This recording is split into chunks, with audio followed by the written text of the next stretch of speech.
കർത്താവിൻ്റെ ധന്യനാമം വാഴ്ത്തപ്പെടുമാറാകട്ടെ. ഈ കോമത്ത് നടക്കുന്ന ബൈബിൾ സ്റ്റഡിയുടെ രണ്ടാമത്തെ ദിനമാണ്. ഏപ്രിൽ മാസം 23 2026 എന്നുള്ള ദിനം. വളരെ പ്രതികൂലങ്ങളുടെ സാഹചര്യത്തിലും നമുക്ക് ദിവസം കടന്നു വരുവാൻ കർത്താവ് തന്ന വിലപ്പെട്ട സന്ദർഭത്തെ ഓർത്ത് നന്ദിയോടെ സ്തോത്രം ചെയ്യുന്നു.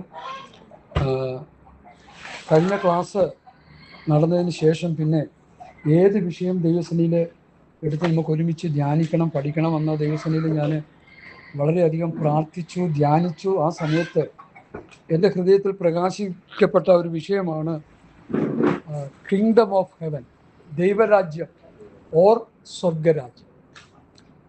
അതിനെക്കുറിച്ചുള്ള പ്രസംഗങ്ങൾ എത്രത്തോളം ഇന്ന് നിങ്ങൾ കേൾക്കുന്നു എന്ന് ചോദിച്ചാൽ എനിക്കറിയത്തില്ല. ഞാൻ അധികമൊന്നും കേട്ടിട്ടില്ല. പാലും തുമ്പും ഒക്കെ സ്വർഗരാജ്യത്തെക്കുറിച്ചും ദൈവരാജ്യത്തെക്കുറിച്ചും ഒക്കെ പലരുമൊക്കെ പറയുന്നുണ്ട്, നല്ല കാര്യങ്ങളാണ്. പക്ഷേ ഒരു ഗഹനമായ പഠനത്തിലേക്ക് പലരും വരുന്നില്ല എന്നൊരു വലിയ കുറ്റബോധം എൻ്റെ ഹൃദയത്തിലുണ്ട്.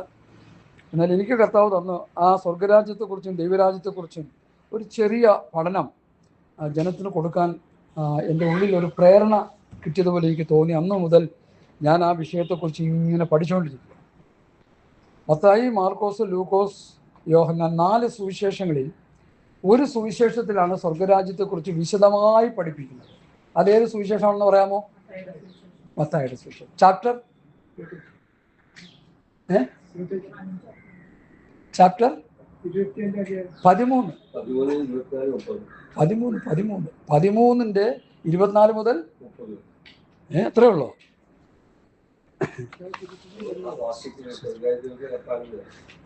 24 മുതൽ 30 വരെ. പിന്നെ എന്നാൽ കുറച്ചുകൂടി വാക്യങ്ങളുള്ളത് പോട്ടെ. അപ്പം മത്തായി 13-ാം അധ്യായത്തിൻ്റെ 24 മുതൽ 52 വരെയുള്ള വാക്യം. വലിയ ഹെഡിങ് നോക്കിയ വലിയ ഹെഡിങ്, അതിലാണ് സ്വർഗരാജ്യത്തെക്കുറിച്ച് കർത്താവ് വ്യക്തമായി പല കാര്യങ്ങൾ സാദൃശ്യ പഠനങ്ങളിലൂടെ സ്വർഗരാജ്യത്തെക്കുറിച്ച് പഠിപ്പിക്കും. അത് നമ്മൾ സാധാരണ പാസ്റ്റർമാരൊക്കെ ഒന്ന് തൊട്ടുപോകും, ആ വിഷയങ്ങൾ ഒന്ന് തൊട്ടുപോകും. അതങ്ങനെ പറയുന്നു, ഇങ്ങനെ പറയുന്നു. എന്നാൽ അതിൻ്റെ ആഴങ്ങളിലേക്ക് എറിയുമെന്ന് പഠിക്കുന്ന ഒരു പ്രവണത ഉണ്ടോ എന്ന് ചോദിച്ചാൽ വളരെ കുറവായിട്ടാണ് കാണാൻ കഴിയും. ഇല്ലെന്ന് പറയുന്നില്ല, വളരെ റെയറായിട്ട് കാര്യങ്ങൾ പറയുന്ന ഉണ്ട്, ഇല്ലെന്ന് പറയുന്നില്ല. എന്നാൽ നമ്മൾ ഇച്ചിരി ഡീപ്പായിട്ട് അതിനെക്കുറിച്ച് പഠിക്കണമെന്നൊരു ചിന്ത എൻ്റെ ഉള്ളിൽ വന്നു. അതുകൊണ്ടാണ് ഈ സബ്ജക്റ്റ് തിരഞ്ഞെടുക്കാൻ ഇടയായി തീർന്നത്. സ്തോത്രം. അപ്പോൾ വളരെ പ്രാർത്ഥനയോടെ നമ്മൾ ദൈവസന്നിധിയിലായിരിക്കുന്നെങ്കിൽ ഇന്ന് പൽക്കാലം സ്വർഗരാജ്യം, ദൈവരാജ്യം അല്ലെങ്കിൽ കിങ്ഡം ഓഫ് ഹെവൻ എന്നുള്ളതിനെക്കുറിച്ചൊരു ചെറിയ അറിവ് ദൈവത്തിൻ്റെ പരിശുദ്ധാത്മാവ് ദൈവവചനത്തിലൂടെ നിങ്ങളെ ഗ്രഹിപ്പിക്കും എന്ന് ഞാൻ പൂർണ്ണമായി വിശ്വസിക്കുന്നു. പ്രാർത്ഥനയോടെ നമുക്ക് ദൈവസന്നിധിയിലായിരിക്കാം. ദൈവരാജ്യം, സ്വർഗരാജ്യം എന്നുള്ളത് രണ്ടായി പഠിപ്പിക്കുന്നവരുണ്ട്. ശക്തമായ പഠനങ്ങൾ രണ്ടായിട്ട് കിടക്കുന്നില്ല. ഒന്ന്, ദൈവരാജ്യം എന്നുള്ളത് 1000 ആണ്ട് വാഴ്ചയെക്കുറിച്ച് പഠിപ്പിക്കുന്ന ഒരു പഠനമായിട്ട് ചിലങ്ങൾ പഠിപ്പിക്കുന്നുണ്ട്. സ്വർഗരാജ്യം എന്നുള്ളത് സ്വർഗരാജ്യം, സ്വർഗസ്നായ പിതാവിൻ്റെ സന്നിധിയിലുള്ള ആ സ്വർഗരാജ്യത്തെക്കുറിച്ച്. അതും ശരിയാണ്, ഇതും ശരിയാണ്. എന്നാൽ ചില നിലയിലൊക്കെ ഇങ്ങനെ വിഷയങ്ങൾ പഠിപ്പിച്ചു പോകുന്നവരുണ്ട്. ഞാൻ അതിനെക്കുറിച്ച് തർക്കിക്കാനും വാദിക്കാനൊന്നും നേരമില്ല. ഇത് രണ്ടും രണ്ടാണെന്ന് സ്ഥാപിക്കാൻ വേണ്ടി ഒത്തിരി ബഹളങ്ങളൊക്കെ വയ്ക്കാനും നിന്നെക്കൊണ്ട് വയ്യ. കാരണം ഞാനതിന് തുനിയുന്നില്ല, അതിലേക്ക് കടമ്പില്ലെന്നാണ് ഞാൻ ചിന്തിക്കുന്നത്. ദൈവരാജ്യം എന്നുള്ളതും സ്വർഗരാജ്യം എന്നുള്ളതും വേദപണ്ഡിതന്മാരുടെ ഇടയിൽ ബഹുഭൂരിപക്ഷം പേരും പറയുന്നത് തത്വത്തിൽ ഒന്ന് തന്നെയാണെന്നാണ്. അപ്പം അതുകൊണ്ട് അതിൽ ഊന്നി നിന്ന് നമ്മൾ പഠിക്കുകയാണ്. അപ്പോൾ അതുകൊണ്ട് അതൊരു തർക്ക വിഷയമായിട്ട് നമുക്ക് എടുക്കേണ്ട കാര്യമില്ല. കർത്താവ് തൻ്റെ ശിഷ്യന്മാരെ പഠിപ്പിച്ച ഒരു വാക്യമുണ്ട്, സ്വർഗസ്ഥനായ ഞങ്ങളുടെ പിതാവേ. പിന്നെ അടുത്ത്, നിന്റെ നാമം പൂജിതമാകണമേ. അടുത്ത്, നിന്റെ രാജ്യം വരണമേ. അപ്പൊ കർത്താവ് അവരെ പഠിപ്പിച്ച പഠനത്തിൽ ഏറ്റവും വലിയ പഠനം നിന്റെ രാജ്യം വരണമേ. മത്തായിയുടെ സുവിശേഷം നമ്മൾ പഠിക്കുമ്പോൾ കർത്താവ് എന്ത് തിന്നും, എന്ത് കുടിക്കും, എന്തുടുക്കും എന്ന് വിചാരപ്പെടരുത്, ഈ വകയൊക്കെയും പറയാം, ജാതികൾ അന്വേഷിക്കുന്നു. സ്വർഗസ്ഥനായ പിതാവോ നിങ്ങൾക്കിത് ആവശ്യമെന്നറിയുന്നു. അടുത്ത ഭാഗം കാണാതെ പറഞ്ഞു, നമ്മളെ വിശ്വാസികളില്ലേ? മുൻപേ ദൈവത്തിൻ്റെ രാജ്യവും നീതിയും അന്വേഷിക്കും. ആ വാക്യം ഇന്നലെയാണ് സത്യത്തിൽ ഇതിൽ ഈ പ്രിന്റഡിൽ നമുക്ക് ആഡ് ചെയ്യാൻ പറ്റിയില്ല, എങ്കിലും ഞാനത് എഴുതിയിട്ടു. അതുകൊണ്ട് ഞാനത് ആദ്യം പറയുന്നത്. അതിൽ കർത്താവ് പറഞ്ഞത് മുൻപേ അവന്റെ രാജ്യവും നീതിയും ആരോട് പറഞ്ഞു? പലസ്തീൻ നാട്ടിലെ ശിഷ്യന്മാരെന്ന് പറഞ്ഞാൽ അതൊക്കെ തത്വത്തിൽ തെറ്റായി പോകും. പലസ്തീൻ നാട്ടിലെ ശിഷ്യന്മാരോട് കർത്താവ് പറഞ്ഞു. അത് നമ്മളോട് എല്ലാവരോടും കൂടി പറഞ്ഞതിന് തുല്യമാണ്. ഇപ്പൊ ചെല്ലു പറയണ എന്താ? അത് കർത്താവ് അവരെ പഠിപ്പിച്ചതല്ലേ, ഇപ്പൊ നമുക്കെന്തിനാ അത്? പ്രിയമുള്ളവരെ, കർത്താവ് അവരെ പഠിപ്പിച്ചത് തന്നെ നമുക്ക് ഉപദേശം. കർത്താവ് അവരോട് പറഞ്ഞത് തന്നെ ലോകത്തോട് മുഴുവൻ പറഞ്ഞിരിക്കുക. ആ നിലയിൽ പഠിപ്പിക്കാതെ അത് ചുരുക്കിക്കളയുന്ന ഒരു പ്രവണതയുണ്ടെങ്കിൽ അത് വലിയ അപകടമാണ്. കർത്താവ് പഠിപ്പിച്ചത് പലസ്തീൻ നാട്ടിലെ ശിഷ്യന്മാരോടാണെങ്കിൽ, അല്ലെങ്കിൽ യഹൂദന്മാർക്ക് കൊടുത്ത മറുപടികളും ശിഷ്യന്മാർക്ക് കൊടുത്ത മറുപടികളും ശാസ്ത്രിമാർക്കും പരീശന്മാരോട് കർത്താവ് ഇടപെട്ടതെല്ലാം സർവ്വലോകത്തോടും ലോകത്തിലുള്ള സകലമാന മാനവജാതിക്കും വേണ്ടിയാണ് കർത്താവ് പഠിപ്പിച്ചത്. അപ്പം അതിൽ നിന്ന് നമ്മൾ ഗുണപാഠങ്ങൾ ഉൾക്കൊള്ളണം. ഞാൻ സാധാരണ തന്നെ പറയാറുള്ളത്, പത്രോസിനെ ഈ ജാതികളുടെ വിവേചനം കാണിക്കുന്നൊരു സ്വഭാവമുണ്ട് പത്രോസിന്. ആ പത്രോസിനെ കർത്താവ് ജാതികളെയും കൂടി അംഗീകരിക്കുന്നു എന്നുള്ളതിന് ഒരു ദൃഷ്ടാന്തം കാണിച്ചു കൊടുത്തു. അതൊന്ന് പറയാമോ എന്താന്ന്? കറക്റ്റ്, തുപ്പട്ടി കാണിച്ചു കൊടുത്തു. തുപ്പട്ടി കാണിച്ചു കൊടുത്തിട്ട് എന്താ പറഞ്ഞു? അറുത്ത് തിന്നുക പാടില്ല കർത്താവേ, ഞാൻ യഹൂദനാണ്, അശുദ്ധമായത് ഒത്തിരി കിടപ്പുണ്ട്, ഇതിൽ പറ്റിയും പൂച്ചയും പാറ്റയും എല്ലാം ഉണ്ട്, എല്ലാ ജീവികളും ഉണ്ടെന്നല്ലേ പറയുന്നത്, തിന്നത്തില്ല.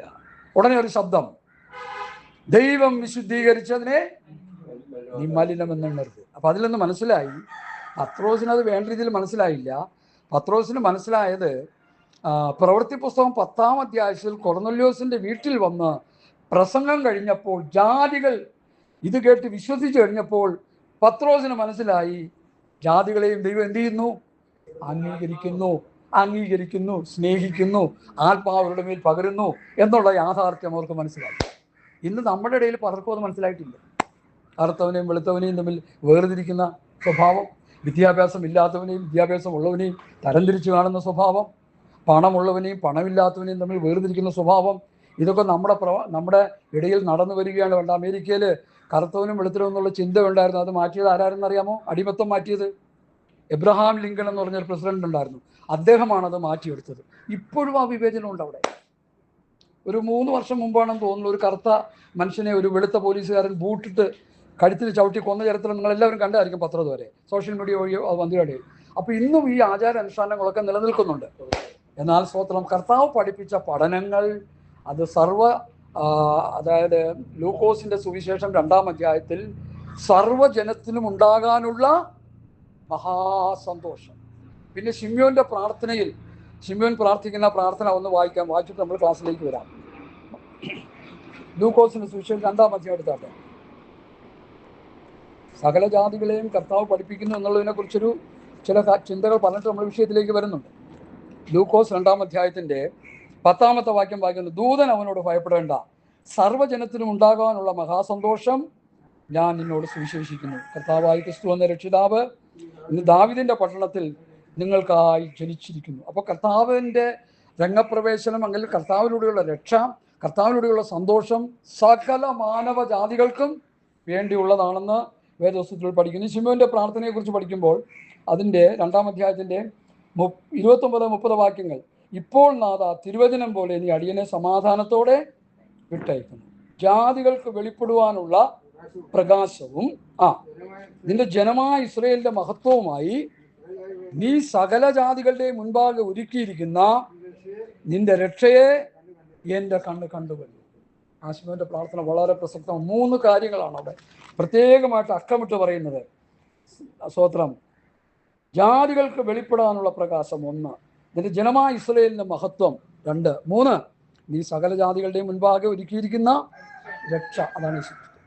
അപ്പോൾ ഈ വേദപുസ്തകത്തിൽ സുവിശേഷത്തിൽ കാണുന്ന കാര്യങ്ങളെല്ലാം ശിഷ്യന്മാരോട് പറഞ്ഞതും അതെല്ലാം ഒരർത്ഥത്തിൽ നമുക്കും ബാധകമാണെന്ന് തെളിയിക്കാനാണ് ഈ കാര്യങ്ങൾ ഞാൻ നിങ്ങളോട് പറയാനിടയായി തീർന്നത്. അതുകൊണ്ട് ദൈവജനം വളരെ പ്രാർത്ഥനയോടെ നമുക്ക് ദൈവസന്നിധിയിലായിരിക്കാം. അത് നമുക്ക് ഈ എഴുതിയിരിക്കുന്ന അനുസരിച്ച് അതിൻ്റെ ആദ്യത്തെ വാക്യം ഒന്ന് വായിച്ചാട്ട്. ഡിറ്റമോണി ആവർത്തന പുസ്തകം 26-ാം അധ്യായത്തിൻ്റെ 15-ാമത്തെ വാക്യം. വേദസ്വളൊന്ന് തുറന്ന് വായിച്ചാൽ നല്ല ഉപകാരമായിരിക്കും. വായിച്ചു തന്നാൽ ഉപകാരമായിരിക്കും. ആവർത്തന പുസ്തകം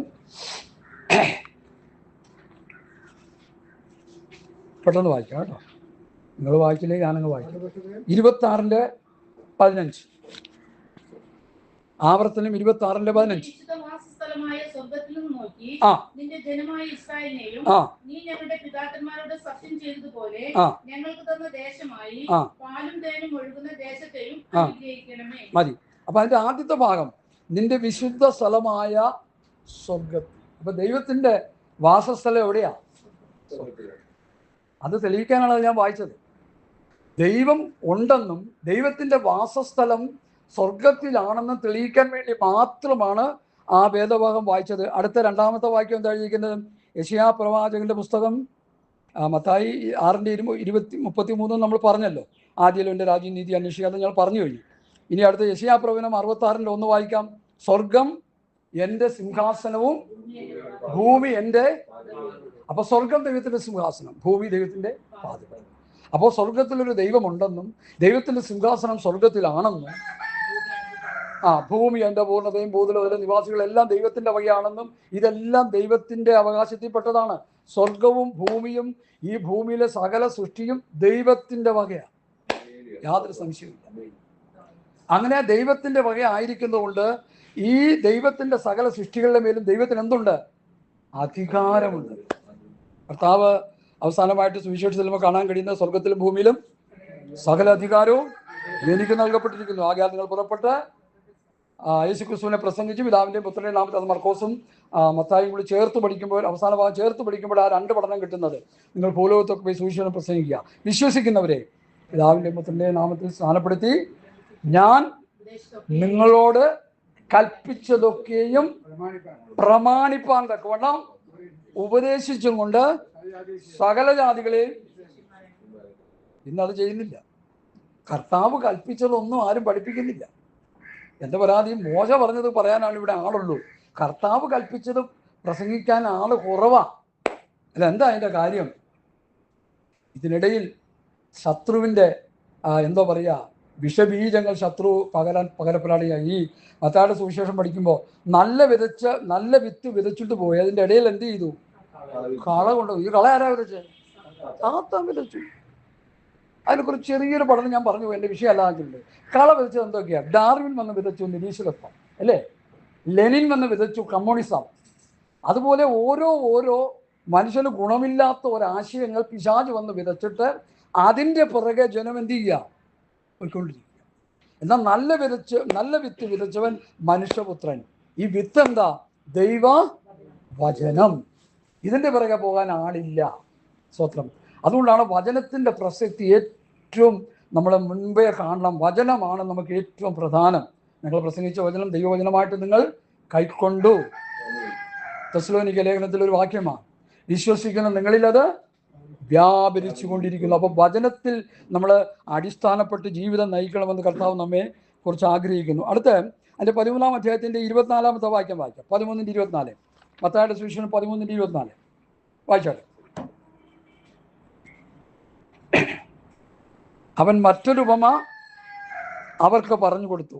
സ്വർഗരാജ്യം ഒരു മനുഷ്യൻ തൻ്റെ നിലത്ത് നല്ല വിത്ത് വിതച്ചതിനോട് സദൃശമാകുന്നു.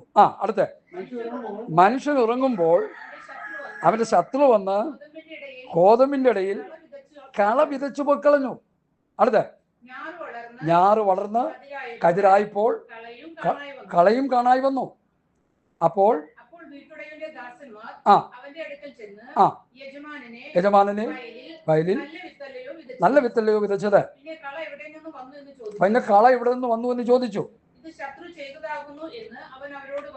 അടുത്ത ചോദിച്ചു.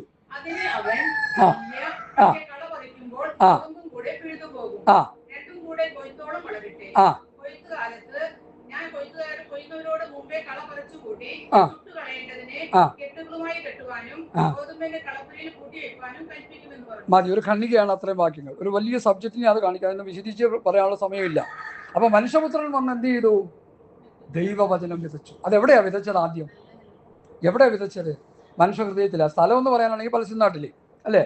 കർത്താവ് വിതച്ചു. ആ വിത്താണല്ലോ നിങ്ങൾ ഭൂലോകത്തൊക്കെയും പോയി വിതയ്ക്കാനായിട്ട് പറഞ്ഞ്, സുവിശേഷം പ്രസംഗിക്കാൻ പറഞ്ഞ് വിതയ്ക്കാനായിട്ടാണല്ലോ. അപ്പോൾ അങ്ങനെ ആ പലസ്തീൻ നാട്ടിൽ സാധാരണ മീൻ പിടിക്കുന്നവരുടെ ഇടയിൽ വന്ന് കർത്താവ് ഒരു കൂട്ടം ജനത്തെ തിരഞ്ഞെടുത്തു. അവരുടെ ഹൃദയങ്ങളിൽ വചനം വിതച്ചു. അവരിൽ ഫലം പുറപ്പെടുവിച്ചു. അത് ആ വചനങ്ങളെല്ലാം അവർ സ്വീകരിച്ചു. പിതാവേ, നീ എനിക്ക് തന്ന വചനം ഞാൻ അവർക്ക് കൊടുത്തു, നിന്റെ വചനം ഞാൻ അവർക്ക് കൊടുത്തിരിക്കുന്നു. ഇവരുടെ വചനത്താൽ എന്നിൽ വിശ്വസിക്കാനിരിക്കുന്നവർക്ക് വേണ്ടി ഞാൻ അപേക്ഷിക്കുന്നു. അവർ 12 പേര് ലോകം മുഴുവൻ പോയി അവർക്ക് കിട്ടിയ വചനത്തിൻ്റെ വെളിപ്പാടുകൾ അവർ വിതച്ചു. അങ്ങനെയാണ് ക്രിസ്ത്യാനി എന്നുള്ള ഒരു സമൂഹം ലോകത്തിൽ ആവിർഭവിച്ചത് എന്ന് ഈ വചനത്തിൽ നമുക്ക് കാണാൻ കഴിയും. ഇതിൻ്റെ ഇടയിൽ കള വിതച്ചു. ആര് കള വിതച്ചു? പിശാച് വിതച്ചു. എന്താണ് ഈ കള വിതച്ചത്? ഓരോ ഇസങ്ങൾ. അതിലാണ് കമ്മ്യൂണിസം വരുന്നത്, അതിലാണ് രാഷ്ട്രീയത്തിൻ്റെ പല തത്വസംഹിതകൾ വരുന്നത്. മനുഷ്യനെ ഉദ്ധരിക്കാനായിട്ട് മനുഷ്യൻ തന്നെ ഉണ്ടാക്കിയെടുത്ത പല പല കാര്യങ്ങൾ. ഡാർവിൻ്റെ സിദ്ധാന്തം, കമ്മ്യൂണിസം എന്ന് പറയുന്നത് ഈ പിണറായി മരിച്ചു കഴിഞ്ഞപ്പോൾ, പിണറായി മരിച്ചത് വേറെ ഏതൊരു കമ്മ്യൂണിസ്റ്റ് നേതാവ് മരിച്ചു കഴിഞ്ഞപ്പോൾ പിണറായി പറഞ്ഞു, ഇദ്ദേഹം നമ്മളെ വിട്ട് പോയെങ്കിലും ഈ ആദർശം നമ്മളിലൂടെ ഒരിയലാണെന്ന് തോന്നുന്നു, നമ്മളിലൂടെ ഈ ആദർശം നിലനിൽക്കുകയാണ്, നമ്മൾ ഈ രാജ്യത്തെ എന്തായി തീർക്കും? സ്വർഗരാജ്യമാക്കും. നമ്മുടെ ഈ ലോകത്തെ നമ്മൾ സ്വർഗരാജ്യമാക്കി. ഏത് ദിവസം കൊണ്ട്? കമ്മ്യൂണിസം കൊണ്ട്. അത് നടക്കുന്നില്ല, ഓപ്പോസിറ്റാണ് നടക്കുന്നതെന്നുള്ള വേറെ വിഷയം. അപ്പോൾ ഓരോ ഇസങ്ങളും പരാജയപ്പെട്ട സ്ഥാനത്ത് ദൈവപുത്രൻ വന്ന് നല്ല വിത്ത് വിതച്ചു മനുഷ്യ ഹൃദയങ്ങളിൽ. അത് 30, 60, 100 മേനി ഫലം കായ്ച്ചു. നിങ്ങളിപ്പോൾ ഈ വചനം ഇവിടെ ഇരുന്ന് കേൾക്കുന്നു. നിങ്ങളുടെ ഹൃദയത്തിൽ ഇതെങ്ങനെയാണ് നിങ്ങൾ സ്വീകരിക്കുന്നതെന്നനുസരിച്ചായിരിക്കും ആത്മീകമായ ഫലങ്ങൾ ഈ ദൈവവചനമാകുന്ന വിത്ത് നിങ്ങളിലൂടെ വെളിപ്പെടുത്തുന്നത്. സ്തോത്രം. വചനം നല്ലപോലെ കൈക്കൊണ്ടാൽ നല്ല ഫലം നിങ്ങൾക്ക് ആത്മീയമായി അനുഭവിക്കാൻ കഴിയും. അല്ല 30 മേനിയാണ്, 60 മേനിയാണ്, 100 മേനി വിളയാൻ വേണ്ടി ഹൃദയം എന്ത് ചെയ്യണം? ഹൃദയം എന്ത് ചെയ്യണം? ഒരുക്കപ്പെടണം. ഒരു ദാസൻ വന്ന് ദൈവവചനം സംസാരിക്കുന്നു, ഞങ്ങളൊക്കെ ഇത് കേൾക്കാൻ വേണ്ടിയിരിക്കുകയാണെന്ന് പറഞ്ഞിരിക്കാതെ ഇന്ന് പകലിൽ വചനം വിതയ്ക്കപ്പെടുന്നു. കർത്താവെ, അതുള്ളതുപോലെ ഏറ്റെടുത്ത് ആത്മീകമായ ഫലം പുറപ്പെടുവിക്കുവാൻ, ആ വചനമുള്ളതുപോലെ എന്നിൽ ക്രിയ ചെയ്ത് ഒരു വലിയ ആത്മീയ അനുഭവം പ്രാപിച്ച് മടങ്ങുവാൻ സ്വർഗത്തിലെ ദൈവമേ എന്നെ സഹായിക്കണമെന്ന് പ്രാർത്ഥനയോടെ നമ്മൾ ഇരുന്നാൽ നമ്മുടെ ഹൃദയത്തിൽ ഈ വചനം വീണിട്ട് 100 മേനി ഫലം കിട്ടാനിടയായിരിക്കും. എൻ്റെ ജീവിതത്തിൽ ഞാൻ അനുഭവിച്ചിട്ടുണ്ട്. ഞങ്ങളെ ദൈവവചനം പഠിപ്പിച്ച കർത്താവിൻ്റെ ദാസനൊക്കെ പ്രസംഗിക്കുന്ന സമയത്ത് ഞങ്ങൾ വളരെ ആർത്തിയോടെ ഇരിക്കും. അങ്ങനെ ഇതൊക്കെ പഠിച്ചെടുത്തത്. ആ വിതയ്ക്കുന്ന വചനങ്ങൾ ആർത്തിയോടെ നോട്ടുകളായിട്ട് എഴുതിയെടുക്കുക മാത്രമല്ല, ഹൃദയമെന്ന മാംസപ്പലയിൽ ആ വചനങ്ങളെല്ലാം സ്വീകരിച്ചിട്ട് അതിനനുസരിച്ച് ജീവിക്കാനായിട്ട് വളരെ സന്തോഷത്തോടെ കണ്ണുകളടച്ച് ധ്യാനിച്ച് പ്രാർത്ഥനയോടെ അത് ഏറ്റെടുത്തത് കൊണ്ടാണ് ആ വചനം എൻ്റെ ഹൃദയത്തിൽ ഇന്ന് ഐശ്വര്യമായി മറ്റുള്ളവർക്ക് കൊടുക്കുവാൻ വേണ്ടി സ്വർഗത്തിലെ ദൈവം ഇടയാക്കി എന്ന് പറയുന്നതിൽ എനിക്ക് ചാരിതാർത്ഥമുണ്ട്, സന്തോഷമുണ്ട്. പ്രിയ ദൈവമക്കളെ, അതുപോലെ നമുക്ക് ഓരോരുത്തർക്കും കഴിയും. അതിന് നിങ്ങൾ ശ്രമിക്കണം. അപ്പോൾ ഈ വിത്ത് വിതയുടെ 2 അനുഭവങ്ങളെ കുറിച്ച് കാണാൻ കഴിഞ്ഞു. അപ്പോൾ ഇത് ഈ ശത്രു വിതച്ചത് എന്ത് ചെയ്തു? 27-ാം വാക്യം ഞാൻ ഒന്നുകൂടി വായിക്കുന്നു. വീട്ടുടയവൻ്റെ ദാസന്മാർ അവൻ്റെ അടുക്കൽ ചെന്ന്, യജമാനനെ, വയലിൽ നല്ല വിത്തല്ലയോ വിതച്ചത്? പിന്നെ കള എവിടെ നിന്ന് വന്നു എന്ന് ചോദിച്ചു. അതിനെന്താ പറഞ്ഞു യേശു? ഇത് ശത്രു ചെയ്തതാകുന്നു. അടുത്ത് പറഞ്ഞു. അടുത്ത് ചോദിച്ചു. ഇല്ല, പിഴുതുപോലും രണ്ടും കൂടെ കൊയ്ത്തോളം വളരട്ടെ.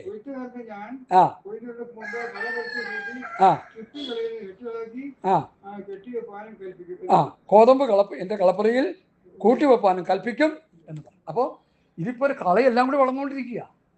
കമ്മ്യൂണിസം വന്നെന്ന് പറഞ്ഞാൽ നമ്മൾ ഇവിടുന്ന് ഭാരപ്പെടണ്ട. ഇവിടുത്തെ രാഷ്ട്രീയ പാർട്ടികളെല്ലാം കൂടി വളർന്ന് മനുഷ്യനെ നശിപ്പിച്ചുകൊണ്ടിരിക്കാന്ന് പറഞ്ഞ് നമ്മളാരും ഭാരപ്പെടണ്ട. കൊയ്ത്തോളം വളരട്ടെ, ദുഷ്ടന്മാരും നീതിമാനും വളർന്നു വരട്ടെ. കർത്താവ് പറഞ്ഞ എന്താ? 2 വളരട്ടെ. നമുക്ക് എവിടെയെങ്കിലും ചെന്നൊരു സഭയിൽ ചെന്നാൽ തന്നെ എല്ലാം നല്ല കറതിർന്ന വിശ്വാസികളെ കാണാൻ പറ്റുമോ? എന്നോട് നിങ്ങൾ ചോദിച്ചാൽ ഞാൻ പറയാം, കളയാ കൂടുതൽ, നല്ല വിത്ത് കുറച്ചേ ഉള്ളൂ. അതുകൊണ്ട് ഭാരപ്പെടണ്ട. നീ നല്ല വിത്താണെങ്കിൽ ആ നല്ല അനുഭവത്തിൽ നിന്ന് നല്ല ഫലം കായ്ച്ചു കർത്താവിൻ്റെ നാമമഹത്വത്തിന് വേണ്ടി നീ നിലനിന്നാൽ നിനക്കവിടെ നിലനിൽക്കാം. പിന്നെ ഈ കള കൂടിക്കഴിയുമ്പോൾ ഈ കളയുടെ കൂട്ടിൽ കിടന്നുകൊണ്ട് നല്ല വിത്ത് ഫലം കായ്ക്കാനായിട്ട് ബുദ്ധിമുട്ടുന്നുണ്ടോ എന്നതും വേറൊരു പഠനമാണ്. അത് അവരവരുടെ ആത്മീയ നിലവാരമായിരിക്കും. കാരണം നല്ല ആത്മശക്തിയുള്ളവന് നന്നായി പ്രാർത്ഥിച്ച് നന്നായി ദൈവവചനം ധ്യാനിച്ച് ദൈവവചനത്തിൽ അധിഷ്ഠിതമായി ക്രിസ്ത്യ ജീവിതം നയിക്കുന്ന ഒരു ദൈവവേദന പ്രതികൂല സാഹചര്യത്തിലും വളരുവാൻ കഴിയും. ഇല്ലെങ്കിൽ എന്താ പറ്റും? ക്ഷീണിച്ചു പോകും. അപ്പോൾ അതിൽ നിന്നൊരു ദൂത് നിങ്ങൾക്കൊണ്ട് എടുത്തുകൊള്ളുക. സ്തോത്രം. ഇനി അടുത്ത് ഞാൻ മുമ്പോട്ട് പോവുക. അടുത്ത് അതിൻ്റെ 31 മുതലുള്ള വാക്യങ്ങൾ വായിക്കാം. മറ്റൊരു ഉപമ അവർക്ക് പറഞ്ഞു കൊടുത്തു. സ്വർഗരാജ്യം കടുകുമണിയോട് സദൃശം. വയലിലിട്ടു. ഏറ്റവും വലുതായി വസിപ്പാനിടയായിത്തീർന്നു. അടുത്ത അതിലേക്ക് അവിടെ കേട്ടിട്ടുണ്ട് 31, 32 പറഞ്ഞിട്ട് നമുക്ക് പോവാം. അപ്പോൾ ഇവിടെ കടുകുമണി, സ്വർഗരാജ്യം കടുകുമണിയോട് സദൃശ്യം. നമുക്കറിയാം കടുകുമണി നല്ല കണ്ണാടിയുള്ള നല്ല കാഴ്ചയുള്ളവർക്ക് മാത്രമേ ഇത് കാണാൻ പറ്റുള്ളൂ. ഈ കണ്ണാടി എടുത്തിട്ട് ഒരു കടുകുമണി ഇവിടെ വെച്ച് എനിക്ക് കാണാൻ പറ്റത്തില്ല, കാരണം കാഴ്ച കുറവാണ്. കണ്ണാടി വെച്ചാലേ അത് കാണാൻ പറ്റത്തുള്ളൂ. അങ്ങനത്തെ സാധനമായത്. അതുപോലെ ഒരു ചെറിയ ഒരു സ്പാർക്കാണ് കർത്താവിൽ നിന്ന് പുറപ്പെട്ട വചനങ്ങളാണ്, സ്വർഗരാജ്യത്തെക്കുറിച്ചുള്ള വചനങ്ങളാണ് ഈ ലോകം മുഴുവൻ വ്യാപരിക്കുവാനിടയായി തീർന്നത്. ഒരു കടുകുമണിയെ സംബന്ധിച്ചിടത്തോളം ചെറുതാണെങ്കിലും അത് വളർന്ന് പന്തലിച്ച് അതിലനേകർ കൂടുകൂട്ടുവാനും അതിൻ്റെ അനുഭവങ്ങൾ പ്രാപിക്കുവാനും ആ സ്വർഗരാജ്യത്തിൻ്റെ നന്മകളെ പ്രാപിക്കാനൊക്കെ ഇടയായി തീർന്നു എന്നുള്ള പറയുന്നതിൻ്റെ ഒരു സാദൃശ്യ പഠനമാണ് നമുക്കിവിടെ കാണാൻ കഴിയുന്നത്. വളർന്ന് സസ്യങ്ങളിൽ ഏറ്റവും വലുതായി ആകാശത്തിലെ പറവകൾ വന്ന് അതിൻ്റെ കൊമ്പുകളിൽ വസിപ്പാനും, അത് പറവയെക്കുറിച്ച് മാത്രമല്ല പറയുന്നത്, അനേകം മനുഷ്യർക്ക് ആ സ്വർഗരാജ്യത്തിൻ്റെ അനുഭവം പ്രാപിച്ച് ആ സ്വർഗരാജ്യത്തിൻ്റെ സന്തോഷത്തിൽ വസിക്കുവാൻ ദൈവം ഒരു ചെറിയ കടുകുമണി എന്നുള്ള നിലയിൽ സ്വർഗരാജ്യത്തെ ഇവിടെ ഉപമിച്ച് പറയുക. അത്രയും പറഞ്ഞിട്ട് ഞാൻ മുമ്പോട്ട് പോകുന്നു. അടുത്ത നമുക്ക് വായിക്കാം 33 മുതലുള്ള വാക്യങ്ങൾ വായിക്കാം. അതൊരു സ്ത്രീ എടുത്ത് 3 പഴം മാവിൽ എല്ലാം പുളിച്ച് ഒരുപോലെ അടക്കി വെച്ചു. ഇതൊക്കെ യേശു പുരുഷാരെ പറഞ്ഞു, ഉപമ കൂടാതെ പറഞ്ഞു. അവിടെ നിൽക്കട്ടെ. അപ്പൊ ഇവിടെ അടുത്ത് പറയുന്നത് സ്വർഗരാജ്യം പുളിച്ച മാവിനോട് സദൃശ്യം. നല്ല ഒരു വലിയ മാവിൻ്റെ കഷ്ണത്തിൽ ഒരു ചെറിയ പുളി എടുത്ത് വെച്ച് കഴിയുമ്പോൾ എന്ത് ചെയ്തും അത് മുഴുവൻ പുളിച്ചിരിക്കുന്നു. അപ്പോൾ അതിനെക്കുറിച്ച് ഉദാഹരണം പറയുകയാണെങ്കിൽ, ഒരു വലിയ പാത്രത്തിൽ കല്യാണത്തിനോ മറ്റേതെങ്കിലും ആവശ്യത്തിന് പാല് കാച്ചിട്ട് നമ്മൾ തൈരുണ്ട് കുറേ ഒഴിച്ച് അത് മുഴുവൻ പുളിപ്പിച്ചെടുക്കുന്നത് പോലെ സ്വർഗരാജ്യത്തിൻ്റെ പ്രതീകമായി അല്ലെങ്കിൽ ദൈവമക്കൾ സ്വർഗരാജ്യത്തെ ആത്മീയമായി ഹൃദയത്തിൽ ഉൾക്കൊണ്ടുകൊണ്ട് സ്വർഗരാജ്യത്തിൻ്റെ വക്താക്കളായിട്ടുള്ളവർ ഒരു ദേശത്ത് വന്ന് പാർത്താൽ, വചനവ്യവസ്ഥപ്രകാരം ജീവിച്ചാൽ, അവരുടെ ജീവിതം കണ്ടുകൊണ്ട് അവരുടെ പ്രാർത്ഥനയും അവരുടെ കണ്ണുനീരും കൊണ്ട് ആ ദേശത്തുള്ള അനേകർ ദൈവരാജ്യത്തിൻ്റെ അംശങ്ങളായി തീരുവാൻ, അല്ലെങ്കിൽ ഈ പുളിച്ചമാവ് പുളിച്ചു വരുന്നത് പോലെ അത് വലിയ ഫലം പുറപ്പെടുവിക്കുവാനിടയായിത്തീരും. എന്നാൽ ഇന്ന് അത് കാണുന്നില്ല. കാരണം യഥാർത്ഥമായി സ്വർഗരാജ്യത്തിൻ്റെ വക്താക്കളായവർ വളരെ കുറവാണ്. നേരത്തെ പറഞ്ഞ മുമ്പേ അവൻ്റെ രാജ്യവും നീതിയും അന്വേഷിപ്പീൻ, ദൈവരാജ്യം അന്വേഷിച്ചും ദൈവരാജ്യത്തെക്കുറിച്ച് ചിന്തിക്കുകയും പഠിക്കുകയും പഠിപ്പിക്കുകയും ചെയ്തവർ വളരെ കുറവാണ്. അതുകൊണ്ട് ആ പഠനങ്ങൾ ജനത്തിന് കിട്ടുന്നില്ല. എല്ലാ നാടൻ ഭാഷയെ പറഞ്ഞാൽ കർത്താവിനെ വിറ്റ് തിന്നുന്നവരാണ് കൂടുതൽ. ഈ സ്വർഗരാജ്യത്തിൻ്റെ വചനങ്ങൾ വെച്ച് ഭൗതികം പ്രസംഗിച്ച് പ്രോസ്പെരിറ്റിക്കാർ പണമുണ്ടാക്കി സമ്പത്തുണ്ടാക്കി ഭൗതികമായ അനുഗ്രഹങ്ങളെ പ്രാപിക്കുവാൻ ഈ സ്വർഗരാജ്യത്തിൻ്റെ വചനങ്ങൾ അനേകർ ഉപയോഗിക്കുക. അതുകൊണ്ട് കർത്താവ് പറഞ്ഞ ആ ഫലകരമായ അവസ്ഥയിലേക്ക് വരുന്നില്ല. നമ്മെ സംബന്ധിച്ചിടത്തോളം നമ്മൾ ചിലപ്പോൾ ഒരു ദേശത്ത് ഒരു വ്യക്തിയെ കാണുള്ളൂ, 2 വ്യക്തിയെ കാണുള്ളൂരിക്കും.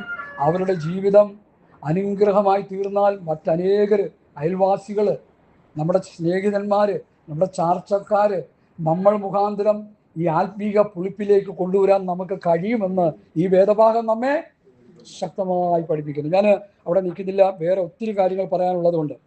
അടുത്ത സ്തോത്രം, അടുത്ത നമുക്ക് വരാം 44ലേക്ക് വരാം. 44ലേക്ക് വരാം. ആ സ്വർഗരാജ്യത്തെ കുറിച്ച് പറയുന്ന ഭാഗം മാത്രമേ ഞാൻ എടുത്തിട്ടുള്ളൂ. സ്വർഗരാജ്യം വയലിൽ ഒളിച്ചു വെച്ച അടുത്ത അത് ഒരു മനുഷ്യൻ കണ്ട് മറച്ചിട്ട് തന്റെ സന്തോഷത്താൽ തനിക്കുള്ളതെല്ലാം വിറ്റ് ആ വയൽ വാങ്ങി. സ്വന്തം മതി. എന്താ അതിൻ്റെ അർത്ഥം? ഞാനിത് പണ്ട് ഞങ്ങളുടെ പാസ്റ്റർമാർ പ്രസംഗിച്ച് കേട്ടിട്ടുണ്ട്. പലരും പല നിലയിലായതൊക്കെ പ്രസംഗിക്കുന്നത്. സ്വർഗരാജ്യം ഒരു വയലിൽ ഒളിച്ചു വെച്ച നിധിയോട് സദൃശ്യം. അത് ഒരു മനുഷ്യൻ കണ്ട് മറച്ചിട്ട്. അപ്പോൾ ഒരു മനുഷ്യൻ ഒരു വയലിൽ കൃഷി ചെയ്യുക, അല്ല ഇങ്ങനെ വയലിൽ പണിയെടുത്തുകൊണ്ടിരിക്കുക. ഒരു ഭാവനയാണ് ഞാൻ പറയുന്നത്, നിങ്ങൾ ആ നിലയിൽ എടുത്താൽ മതി, ഉപദേശമായിട്ട് എടുക്കരുത്. അങ്ങനെ പണിതുകൊണ്ടിരിക്കുന്ന സമയത്ത് തൻ്റെ ഈ തൂമ്പ വന്നിട്ട് എന്ത് ചെയ്തു, മണ്ണിങ്ങനെ കൊത്തി കളക്കുന്ന സമയത്ത് തൂമ്പ വന്ന് കല്ലിൽ തട്ടുന്ന പോലെ തട്ടിക്കഴിഞ്ഞപ്പോഴത്തേക്ക് ഇദ്ദേഹം മണ്ണ് മാറ്റി നോക്കിയപ്പോൾ ഒരു വലിയ നിധികഷ്ണം ഇരിക്കുക. ഉടനെ ഇദ്ദേഹം എന്ത് ചെയ്തു, ആ നിധികഷ്ണമാണെന്ന് അദ്ദേഹം സ്ഥിരീകരിച്ചു കഴിഞ്ഞപ്പോൾ പയ്യെ മണ്ണിട്ടങ്ങോട്ട് മൂടിയിട്ട് ആ പണി അങ്ങോട്ട് നിർത്തിയിട്ട്, ഈ നിലം വേറെ ആരാണ്ടിൻ്റെ നിലമാണ്. ഇതേ യജമാനൻ്റെ അടുക്ക ചെന്നിട്ട് പറഞ്ഞു, യജമാനെ എനിക്കധികം പണിയൊന്നും എടുക്കാൻ നിവൃത്തിയില്ല, ഞാൻ വലിയ ക്ഷീണിതനായി, അതുകൊണ്ട് ഇപ്പോൾ ഞാൻ പണിതുകൊണ്ടിരിക്കുന്ന ആ നിലമുണ്ടല്ലോ, ആ നിലം എനിക്ക് തന്നാൽ എനിക്കുള്ളതെല്ലാം വിറ്റ് ആ ഭൗതികം കൊണ്ട് ഞാൻ തരാം, അത് നിൻ്റെ പേരിലൊന്ന് ഒന്നാക്കി തന്നാൽ ഞാൻ അതുകൊണ്ട് ഉപജീവനം കഴിച്ചോളാമെന്ന് ഇദ്ദേഹം ആ യജമാനൻ്റെ അടുക്ക പോയി പറയുക. ഒരു ഭാവനയാണേ, അതിലെടുത്തോണേ. അപ്പം ഇദ്ദേഹത്തിൻ്റെ ഉള്ളിലുള്ള ചിന്ത എന്താ? സ്വർഗരാജ്യം വയലിൽ ഒളിച്ചു വെച്ച നിധിയോട് സദൃശം. അത് കണ്ടെത്തിയാറേ പറഞ്ഞേ താനിക്കുള്ളതൊക്കെയും വിറ്റു. അപ്പൊ സ്വർഗരാജ്യ ഇതിൽ നിന്ന്, ഈ ഉപമയിൽ നിന്നുള്ള ആത്മീയ യാഥാർത്ഥ്യങ്ങളെ പല നിലയിൽ വ്യാഖ്യാനിക്കുന്നെങ്കിലും നമ്മൾ ഈ നിലയിൽ പഠിക്കാം. സ്വർഗരാജ്യത്തെക്കുറിച്ചൊരു വെളിപ്പാട് തൻ്റെ ഹൃദയത്തിൽ കിട്ടിയാൽ, സ്വർഗരാജ്യത്തെക്കുറിച്ചുള്ള അറിവ് കർത്താവിൽ നിന്ന് നമുക്ക് പകർന്നു കിട്ടിക്കഴിഞ്ഞാൽ, നമ്മൾ പിന്നെ നമ്മുടെ ജീവിതം ആ സ്വർഗരാജ്യം പ്രാപിക്കാൻ വേണ്ടിയായിരിക്കണം. Praise the Lord, hallelujah. മറ്റു കാര്യങ്ങൾക്കൊന്നും നമ്മളെ പോകരുത്. പിന്നെ സ്തോത്രം. ഇപ്പോൾ ഈ മീറ്റിങ്ങിന് തന്നെ വരാമെന്ന് പറഞ്ഞ് പലരും പല സമയത്ത് വരാൻ പറ്റും. അവർക്കൊക്കെ വലിയ നഷ്ടമായാണ് ഞാൻ ചിന്തിക്കുന്നത്. കാരണം ഈ വചന വെളിപ്പാട് എപ്പോഴും നമുക്ക് കിട്ടത്തില്ല. ഇത് സ്തോത്രം. സ്വർഗത്തെക്കുറിച്ചുള്ള വചനത്തിൻ്റെ വെളിപ്പാട് കിട്ടുക എന്ന് പറഞ്ഞാൽ വളരെ റെയറായിട്ടാണ് ഈ ദിവസങ്ങൾ അത് പലരും പ്രസംഗിച്ചുകൊണ്ടിരിക്കുന്നത്. ലോകത്തിൽ ആവശ്യമില്ലാത്ത കാര്യങ്ങൾ പൗലോസ് പറയുന്ന പോലെ പ്രയോജനമുള്ളതൊന്നും മറച്ചു വയ്ക്കാതെ ഞാൻ നിങ്ങൾക്ക് മുഴുവനും നമ്മൾ പ്രയോജനമുള്ളതിനെ കുറിച്ച് ചിന്തിച്ചുകൊണ്ടിരിക്കുക. അപ്പോൾ സ്വർഗരാജ്യത്തെക്കുറിച്ചൊരു ദർശനം പ്രിയ രാജീവിൻ്റെ ഹൃദയത്തിൽ കിട്ടിയാൽ പിന്നെ അത് പ്രാപിക്കാൻ വേണ്ടി ഓടണം. അതെങ്ങനെയെങ്കിലും പ്രാപിച്ചെടുക്കണം. അതാണ് ഇവിടെ പഠിച്ചത്. ആദിയിൽ അവൻ്റെ രാജ്യം നീതിയും അന്വേഷിക്കും, ബാക്കിയൊക്കെ കർത്താവ് നൽകി തരും. അപ്പം ആ ദൈവരാജ്യം ദൈവനീതിയും അന്വേഷിക്കാൻ വേണ്ടി നമ്മൾ ഇറങ്ങിയാൽ കർത്താവ് എന്താ പറഞ്ഞത്? ബാക്കി അതിനോട് കൂട്ടിച്ചേർത്ത് തരും. അത് കർത്താവിൻ്റെ ഉത്തരവാദിത്തമാണ്. കർത്താവിൻ്റെ ഭാഗത്തു നിന്ന് കർത്താവ് ചെയ്യേണ്ട കാര്യങ്ങളാണ്. അതുകൊണ്ട് സ്വർഗരാജ്യത്തെക്കുറിച്ചൊരു വെളിപ്പാട് കിട്ടിയ ആ മനുഷ്യൻ എന്ത് ചെയ്തു? തനിക്കുള്ളതെല്ലാം വിറ്റു, അല്ലെങ്കിൽ വിട്ടു. രണ്ട് നിലയിൽ ചിന്തിക്കാം. വിൽക്കുകയും വിടുകയും ചെയ്തു. സ്വർഗരാജ്യത്തെക്കുറിച്ചൊരു കാഴ്ചപ്പാട് കിട്ടിയാൽ പിന്നെ ലോകത്തിലെ കാര്യങ്ങൾക്ക് പ്രസക്തി കൊടുക്കരുത് ദൈവമക്കളെ. Hallelujah, hallelujah. ഞാൻ ഇന്ന് കണ്ടുവരുന്നത് പലരും രക്ഷിക്കപ്പെട്ടു, സ്നാനപ്പെട്ടു, അഭിഷേകം പ്രാപിച്ചിട്ട് അന്യഭാഷ പറഞ്ഞ് സഭയിൽ വന്ന് പ്രാർത്ഥനയും ഉപവാസവും ഇങ്ങനെയൊക്കെ ആയിട്ട് അങ്ങനെ അതിലങ്ങ് സംതൃപ്തരാകുക ചെയ്യും. ഞാൻ ഈ നോട്ട്സിൽ ഇങ്ങനെ പല കാര്യങ്ങൾ ചിന്തിച്ച് വന്നപ്പോൾ ഒരു ചിന്ത ഹൃദയത്തിൽ സ്വർഗരാജ്യത്തെക്കുറിച്ച് തന്നത് ഇങ്ങനെയാണ്: സ്വർഗരാജ്യത്തെ ബലാത്കാരം ചെയ്യുന്നു. അടുത്ത് പറഞ്ഞോട്ടെ, പുസ്തകം വായിക്കുന്നവരല്ലേ ഞങ്ങള്? ബലാത്കാരികൾ അതിനെ പിടിച്ചടക്കുന്നു. ബലാത്കാരികൾ പിടിച്ചടക്കുന്നെന്ന്. സ്വർഗരാജ്യം ബലമായിട്ട് പിടിച്ചെടുക്കുന്നെന്ന്. അല്ല, പിടിച്ചെടുക്കാനായിട്ട് വല്ല തക്കയും മാങ്ങ തേങ്ങയാണല്ലോ പിടിച്ചെടുക്കാൻ. ദൈവമക്കളെ, സ്വർഗരാജ്യത്തെക്കുറിച്ചൊരു വെളിപ്പാട് നമ്മുടെ കയ്യിൽ കിട്ടിയാൽ എന്ത് വില കൊടുത്തും ആ സ്വർഗരാജ്യത്തിൽ പ്രവേശിക്കാൻ നമ്മളാവോളം ലോകത്തോടും ജഡത്തോടും പിശാചിനോടും യുദ്ധം ചെയ്ത് അത് നമ്മൾ സ്വയത്തമാക്കണം. എല്ലാവരും വിചാരിച്ചിരിക്കുന്നത്, നിങ്ങളെന്നോട് പോർക്കണം, ഞാൻ ഇച്ചിരി കട്ടിയായി ഇങ്ങനെയുള്ള കാര്യങ്ങൾ പറയുമ്പോൾ. വിശ്വാസികളായിട്ടുള്ളവർ മരിച്ചു കഴിയുമ്പോൾ പാസ്റ്റർമാർ സാധാരണ ചെയ്യുന്നത് എന്താ? നമ്മുടെ പ്രിയപ്പെട്ട സഹോദരൻ, സഹോദരി, നിങ്ങൾ വേറെ ഇതിലൊന്നും ചിന്തിക്കല്ലേ. നമ്മുടെ വാത്സല്യ മാതാവ്, പ്രിയ പിതാവ് ലോകത്തിൽ നമ്മൾ വേർപെട്ടു പോയി, താൻ പ്രത്യാശ വെച്ച കർത്താവിലേക്ക് ചേർക്കപ്പെട്ടു. അങ്ങനെ പൊതുവെ പറയുന്നത്. താൻ പ്രത്യാശ വെച്ച കർത്താവിലേക്ക് താൻ എന്ത് ചെയ്തു? ചേർക്കപ്പെട്ടോ? ഇവിടെ കർത്താവ് പറഞ്ഞു സ്വർഗരാജ്യത്തെ ബലാത്കാരം ചെയ്യുന്നു, ബലാത്കാരികൾ അതിനെ പിടിച്ചടക്കുന്നു. അപ്പോൾ സ്വർഗരാജ്യം പിടിച്ചടക്കാൻ ആ വയലിൽ ഒളിച്ചു വെച്ച നീതിക്കാരൻ ചെയ്തതുപോലെ എല്ലാം വിറ്റും അതിനുവേണ്ടി ആകാംക്ഷയോടെ കാത്തിരുന്ന് എങ്ങനെയും ആ അനുഭവം പ്രാപിച്ചെടുക്കണമെന്നുള്ള ആഗ്രഹത്തോടെയാണോ ഈ പിതാവ്, ഈ മാതാവ്, ഈ സഹോദരി, ഈ സഹോദരൻ മരിച്ചതെന്ന് എൻ്റെ ചോദ്യം. പിന്നെ എന്തിനാ ഇവർ ഈ പറയുന്നത്? അതൊരു ഫോർമാലിറ്റിക്ക് വേണ്ടി പറയുക. ചെയ്യാൻ പറ്റുള്ളൂ. ചെയ്യാൻ പറ്റുള്ളൂ. എൻ്റെ ഭാഷ ഞാൻ പറയാം, കവർ കിട്ടണമെങ്കിൽ അതന്നെ പറ്റുള്ളൂ. കവർ കിട്ടിയാലും കിട്ടിയില്ലേലും അങ്ങനെ പറഞ്ഞേ പറ്റൂ, വേറെ ഒന്നും പറയാൻ പറ്റത്തില്ല. അപ്പൊ അതിൽ ഒളിഞ്ഞിരിക്കുന്ന ഒരു അപകടം ഇന്നും ദൈവമക്കൾ നിങ്ങൾ ഇത്രയും പേര് തിരിച്ചറിയണം. എത്ര പേരുണ്ട്? 1 2 4 5 6 7 പേര്, കർത്താവ് കൂടി ചേർത്ത് 8 പേരുണ്ട്. അപ്പോൾ നമ്മളിത് തിരിച്ചറിയണം, ഇതിൻ്റെ പിന്നിലുള്ള അപകടം. ഈ സ്വർഗരാജ്യത്തെക്കുറിച്ച് ഇവിടെ പഠിക്കാനായിട്ട് നമുക്ക് കർത്താവ് ഒരു ഹേമം തന്നെ. എന്തുകൊണ്ടാണ്? സ്വർഗരാജ്യം നിസ്സാരമായിട്ട് കിട്ടത്തില്ല ആർക്കും.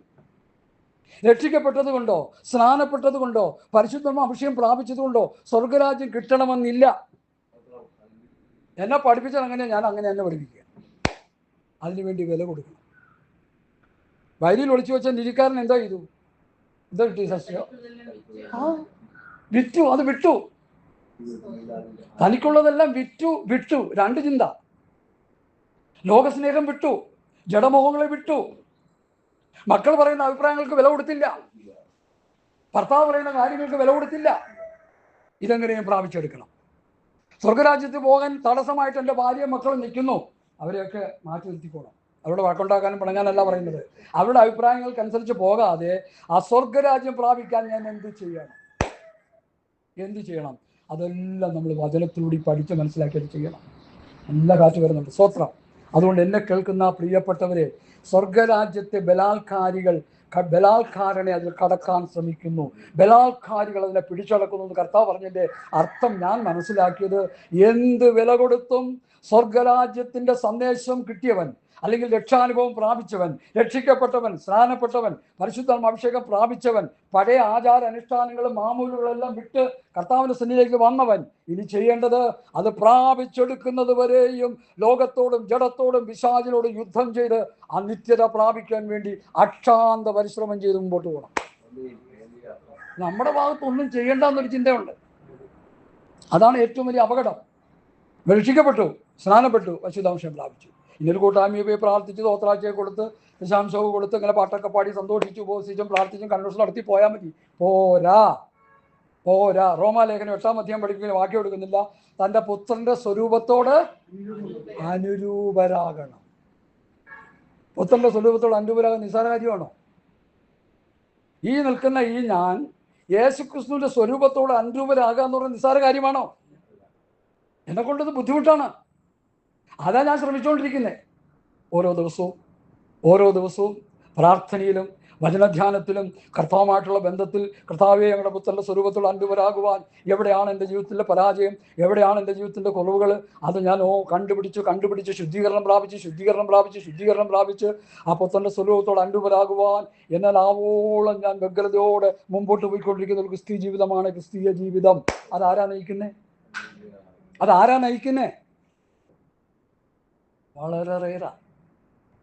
അതുകൊണ്ട് ഈ വിഷയം ഞാനിത് എടുത്തപ്പോൾ എൻ്റെ ഹൃദയത്തിൽ തന്നെ തോന്നി, കർത്താവേ, ഇതൊക്കെ പറഞ്ഞു പഠിപ്പിക്കാൻ എന്നെ കൊണ്ട് പറ്റുമോ? ഈ വചനം പറഞ്ഞു പോ, ഈ വചനം എടുത്ത് പറഞ്ഞേക്കേ. അതുകൊണ്ട് എന്നെ കേൾക്കുന്ന പ്രിയപ്പെട്ടവരെ, സ്വർഗരാജ്യത്തെ ബലാത്കാരം ചെയ്യുന്ന ദൈവമക്കളായി ഇന്ന് നമുക്ക് തീരണം. നമ്മൾ മുഖാന്തരം മറ്റുള്ളവർ അനേകം സ്വർഗരാജ്യത്തിലേക്ക് പ്രവേശിപ്പാൻ അതിനുള്ള റൂട്ടുകൾ നമ്മൾ കാണിച്ചു കൊടുക്കണം. ഇപ്പം എല്ലായിടത്തും പോകാനായിട്ട് ഗൂഗിൾ മാപ്പുണ്ട്. എനിക്ക് കുന്തോട്ട് അറിയത്തുമില്ല. ഇങ്ങോട്ട് വരണമെന്ന് പറഞ്ഞാൽ പാസ്റ്റർ മാപ്പ് ഇട്ടിട്ടുണ്ടോ? ഇവിടെ പുള്ളിക്കാരി എലിസബത്ത് സഹോദരി എനിക്ക് ഇട്ട് തന്നു. അപ്പോൾ എനിക്ക് ഒന്നും നോക്കാനൊന്നും അറിയത്തൊന്നുമില്ല. ഞാൻ പിന്നെ ചോദിച്ച് പമ്പിൽ കയറി പിടിച്ചു. പൊങ്കം പമ്പിൻ്റെ അടുത്താണെന്ന് പറഞ്ഞപ്പോൾ അവിടുത്തെ റോഡ് പിടിച്ചു. അങ്ങനെ കയറി പോകുന്നു. കാരണം ഇത് അറിഞ്ഞൂടാത്തവർ എന്ത് ചെയ്യും? അപ്പോൾ ഗൂഗിൾ നോക്കി എന്നെപ്പോലെയുള്ളവർക്ക് പറ്റിയില്ലെങ്കിലും മറ്റനേകർ ചെയ്യുന്നുണ്ട്. ബുദ്ധിജീവികൾ, ലോക മനുഷ്യരെല്ലാം ചെയ്യുന്നുണ്ട്. പക്ഷേ ഇത് ഗൂഗിൾ നോക്കിയൊന്നും പോകാൻ പറ്റുന്നൊരു പരിപാടിയല്ല. ഇത് മനസ്സിലാക്കിക്കോണം. ഗൂഗിളിലൊന്നുമുള്ള വഴി കിട്ടത്തില്ല. ഇടയ്ക്ക് ആരും ഉപദേശിച്ച് പറയണ്ടായി, എന്ത് സംശയം ഉണ്ടെങ്കിലും നെറ്റിൽ സെർച്ച് ചെയ്താൽ മതി എന്നാണ് പറഞ്ഞത്. ഇൻ്റർനെറ്റ് കയറിയിട്ട് അത് നെറ്റ് ഒക്കെ ഓൺ ചെയ്തിട്ട് ഗൂഗിളിൽ സെർച്ച് ചെയ്താൽ അല്ലെങ്കിൽ സെർച്ച് ചെയ്താൽ കൃത്യമായ മറുപടി കിട്ടത്തില്ല. ചുമ്മാ പറയുക, കിട്ടത്തില്ലെന്നേ. കുറച്ച് വാക്യങ്ങൾ ഉണ്ടെങ്കിൽ കിട്ടുമെന്നുള്ള വാക്യത്തിൻ്റെ പൊരുളുകളൊന്നും ആരും പറഞ്ഞു തരത്തില്ല. അത് പറഞ്ഞു തരണം. ആര് പറഞ്ഞു തരണം? പരിശുദ്ധാത്മാവ് നമുക്ക് പറഞ്ഞു തരണം. മറ്റു ലോകത്തിൻ്റെ കാര്യമാണ്. ഈ ലോകത്തിൽ പോകുന്ന കാര്യങ്ങളാണ് പറയുന്നത്. അല്ല, ആത്മീയ കാര്യങ്ങൾ പോലും കിട്ടുമെന്നാണ് പറയുന്നത്. പാസ്റ്റർ സാം പറഞ്ഞത് ഞാൻ ഓർക്കുന്നുണ്ട്. ഇപ്പോൾ നിങ്ങളുടെ വേഷ്ടാവിൻ്റെ മോൻ ഏത് സംശയം ഉണ്ടെങ്കിലും ഗൂഗിളിൽ തപ്പിക്കോളാം. കിട്ടത്തില്ല. അവരുടെ ജീവിതം കണ്ടിട്ട് ഞാൻ മനസ്സിലാക്കി, കിട്ടത്തുമില്ല, ഒന്നുമില്ല. ചുമ്മാ പറയുക. അതുകൊണ്ട് എന്നെ കേൾക്കുന്ന പ്രിയപ്പെട്ടവരെ, സ്വർഗരാജ്യത്തെക്കുറിച്ചൊരു വെളിപ്പാട് കിട്ടിയാൽ ആ വയലിൽ ഒളിച്ചു വെച്ച നിധി കണ്ടെത്താനായിട്ട് ആ മനുഷ്യൻ ശ്രമിച്ചതുപോലെ, തനിക്കുള്ളതെല്ലാം വിറ്റും അത് പ്രാപിച്ചതുപോലെ അത് പ്രാപിക്കാനുള്ള ഒരു ഒരുക്കത്തിൽ നമ്മളുമായിരിക്കണമെന്ന് ഞാൻ നിങ്ങളെ പ്രബോധിപ്പിക്കുന്നു. പിന്നെ സ്വർഗരാജ്യം ഒത്ത് അന്വേഷിക്കുന്ന വ്യാപാരിയോട് സദൃശം. അതൊരു വായിക്കാം. 45-46 ഒന്ന് വായിച്ചാട്ടെ. 45